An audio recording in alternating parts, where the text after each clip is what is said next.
DIY Bacolod trip? Tara!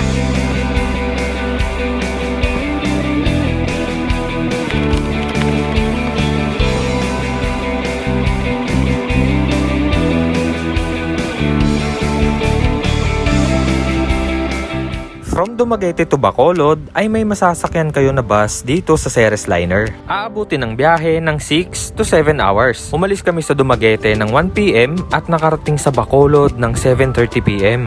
Dito kami tumuloy sa Northwest Inn.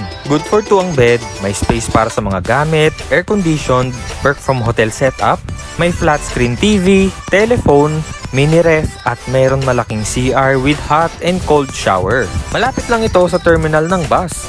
Included na ang breakfast at pwede ka magpaluto ng egg. Room rate starts at 1,500 for 2 persons. Unang pinuntahan namin ay ang San Sebastian Church. Para maitayo ang katedral, ginamitan ito ng mga coral stone na galing pa sa isla ng Guimaras taong 1876. Ang sunod na pinuntahan namin ay ang Manokan Country kung saan tabi-tabi ang kainan na naghahain ng chicken inasal. Dito namin napili sa sikat na Aidas. Malawak at maraming upuan at lamesa sa loob. Ito ang kanilang menu. Ang in-order namin ay pecho pack at 3 rice. Sa halagang hindi aabot ng 500 pesos ay may sulit chibog ka na. Golden brown, malaki at juicy yung manok. Swak ang lasa kapag sinamahan mo ng toyo at chicken oil. Ang Bacolod ay ang capital city ng Negros Occidental. Ito ay binansagang the City of Smiles. Kilala rin ang lugar dahil sa Mascara Festival. Halika at samahan nyo kaming magpunta ng beach. Dito kami sumakay sa Ceres Liner northbound papuntang Cadiz. Ang travel time ay almost 1 hour and 30 minutes papuntang Barangay Burgos, stopover terminal. Pagdating dito ay sasakay tayo ng tricycle papuntang Cadiz Port. Dito sa mainland terminal ay 750 pesos ang binayaran namin. Ang inclusions ay boat fee, vice versa na yan. Cottage, terminal at entrance fee. Pwede rin kayo mag-special trip papuntang beach. 1,500 kapag one way at 3K naman kapag round trip.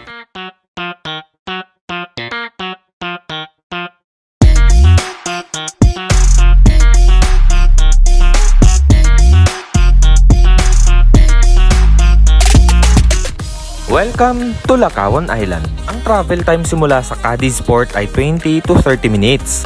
Kilala ang isla ng Lacawan sa mapayapa nitong kapaligiran at puting buhangin. Bukod pa rito, hindi gaanong masikip kaysa sa iba pang mga kilalang beach sa Pilipinas. Pero bakit nga ba tinawag itong Lacawan Island? Ang pangalan ay mula sa salitang Bisaya na lakaw na ang ibig sabihin ay maglakad. Meron ditong food stalls, bar at restaurant. Ganito yung itsura ng cottage nila. May bahay kubo at meron din accommodation. May water activity rin dito. Pero mas pinili na lang namin na mag-swimming. Pero ingat sa paglangoy. Dahil posible na may makasabay rin kayo na mag-swimming. Nandito lang naman ang largest floating bar sa buong Asia, ang Tauhai Floating Bar. Ang problema ay under renovation ito nung nagpunta kami. Kung gusto nyo magbanding ng buong barkada or pamilya, mag-explore, magpakalayo-layo sa Kabiasnan, isa ito sa lugar na may re-recommenda namin para sa inyo. Ang huling bangka pabalik mula Lacawan Island hanggang Cadiz Port ay 3 PM. Pabalik na kami ng city. Sakay ng tricycle tapos Ceres Liner bus sa may Barangay Burgos stopover. Para makumpleto ang itinerary, pinuntahan rin namin ang The Ruins. Para makarating dito ay kailangan sumakay ng taxi dahil may kalayuan ito. Ang pinakamagandang oras para bisitahin ang The Ruins ay sa pagitan ng alas 5 ng hapon hanggang alas 7 ng gabi. The mansion was destroyed by fire during World War II by the American colonial masters in order to prevent the Japanese invaders from utilizing it as a military base. Despite being quite expensive, food is good. Another option is to eat while being serenaded by a performer.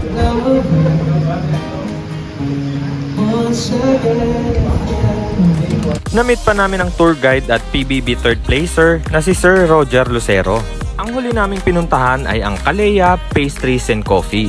Kahit hindi weekend ay maraming tao. Maraming cakes ang pamimilian, simula sa cheesecake, chocolate at frozen cakes. Walang duda kung bakit dinadagsa itong Kalea. Quality at masarap ang cakes nila. Kilala rin ang bongbongs dito sa Bacolod dahil sa kanilang pasalubong. Maraming pwedeng pagpilian at talaga namang sulit sa presyo.